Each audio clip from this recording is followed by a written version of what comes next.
4 people are arrested in connection with a shooting near Jane and Finch that injured 5 people. Police say one of the suspects was shot during an interaction with officers. Out west, huge clouds of black toxic smoke are hanging over Squamish, British Columbia after a dog fire breaks out. And a memorial service at Germany's most famous cathedral honors the 150 victims of the German Wings plane crash last month. Hi, and welcome to Humber News. I'm Abida Danji, coming to you from our newsroom here at Humber College North Campus. 5 people are in hospital and 4 of them in police custody after a shooting near Jane and Finch last night. 4 men and 1 woman were taken to the hospital with serious injuries, one of them life-threatening. Our reporter, Karina Novish, has the story. At around 6 p.m. yesterday, police were called to the Jane Street and Driftwood Avenue area where they found 5 people with gunshot wounds. Following the shooting, an altercation at Elmhurst Drive led to a suspect being shot. Police say 4 suspects have been arrested. The Special Investigations Unit was called to the scene and are searching for any evidence. Unconfirmed reports say officials are draining the neighbor's pool looking for a gun. Humber News spoke with a neighbor about what happened last night. There were 3 ETF officers that were basically in the backyard. They had one that was the canine unit. We weren't allowed in the backyard because they wanted to make sure that the backyard wasn't contaminated. And the dog basically picked up on a scent, and here we are. The police did manage to subdue the suspect in between our home. I've lived here for 30 years. 30 years, and this is the first excitement that we've ever had. So I'm here at Elmhurst Drive where one of the suspects was shot. As you can see behind me, the investigation is still ongoing. There are police cars here as well as the SIU, and they are looking for any evidence in the area. You can hear behind me the pool still getting drained. The original incident occurred back at Driftwood Avenue, where police are currently canvassing the area for any witnesses. Karina Novish, Humber News. Meanwhile, the Toronto Police Services Board has passed the 2015 draft for the carding policy by a vote of 5-0. The revised version says Toronto Police will legally be allowed to stop people in the streets and ask them questions and collect any information they want. The information can be recorded and will be retained for 1 year. Officers will be required to communicate the reason for the carding and must have their business cards on them to present to the person being carded. The policies behind carding have sparked controversy, saying young black males will be targeted. Big changes are coming to the way we buy beer.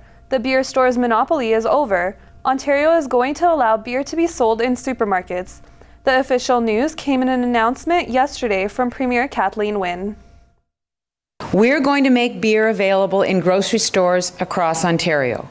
450 grocery stores across Ontario, to be precise. To give you a sense of the scale, that's roughly equal to the number of existing outlets for the beer store across Ontario right now. The sale of beer in grocery stores will add $100 million a year to the province's bottom line by 2019. Beer will enter grocery stores as early as Christmas, but in limited pack sizes. Beautiful British Columbia is facing another potentially devastating environmental disaster. The Squamish Ferry Terminal caught fire just after 6:30 last night. While the fire is under control, the concern is now the toxic black cloud hanging over the city. Authorities have now lifted a warning to residents to stay indoors with the windows closed. The fire caused heavy damage to the docks and creosote pilings. Creosote is a combination of tar and wood, which can be hazardous if inhaled. Twitter users reported the air smelling foul. While the warning has been lifted, officials say it could go into effect again if winds change direction. Overseas now, families, friends, and officials are remembering the 150 victims of the German Wings plane crash today.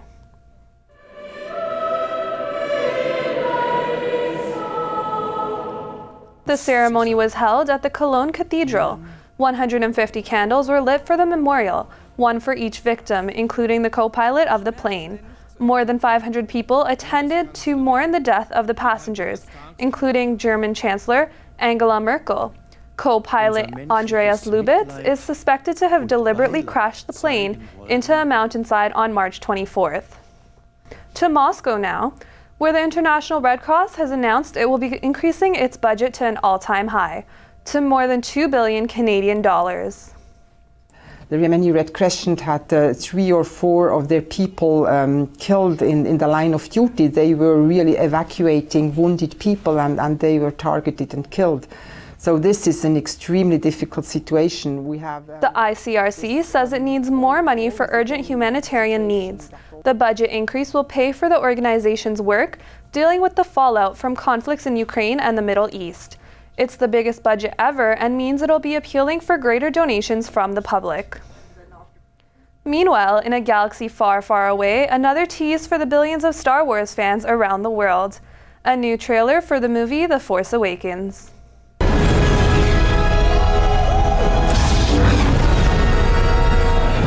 The trailer was unveiled yesterday at the annual Star Wars celebration in California and has been tearing up the internet ever since. Fans had the chance to take a walk down memory lane to see memorabilia from past films as well as the upcoming film. Both old and new cast members as well as the director were present at the convention to talk about the movie. It opens December 18th. As Kate's baby bump grows bigger every day, a common phrase comes to mind: an heir and a spare. It means that being the younger royal sibling comes with a lot less pressure, so long as your sibling sticks around. Royal historians say they've seen it before, way before Prince Harry's naked scandal in 2012. This spare role. It's a little more freedom for the younger sibling instead of focusing on being future king or queen. I think the difficulty is just that one thing, that you never quite know if you're going to be called upon, as it were, to become king, or instead have what you, if you're being really cynical, could say a relatively pointless life. Queen Elizabeth's sister, Princess Margaret, was known for living a life of parties and even divorcing her husband. Prince Charles's brother, Prince Andrew, has also had his share of scandals with the media. Commentators say William and Kate's new baby will be set for a better life because they're down to earth. The baby's due at the end of April.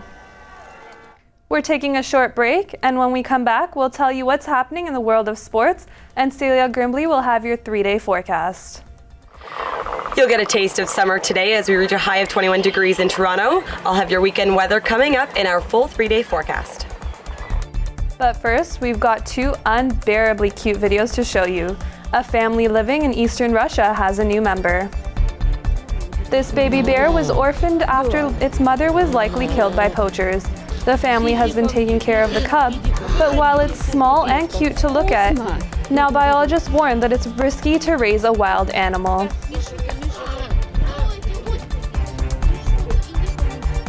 To China now, where this rare video captured a wild giant panda in a nature reserve. The video shows an adult panda walking to a tree and pressing up against it. Experts say this kind of behavior is more frequent during mating season. Sightings of pandas in the wild are very rare.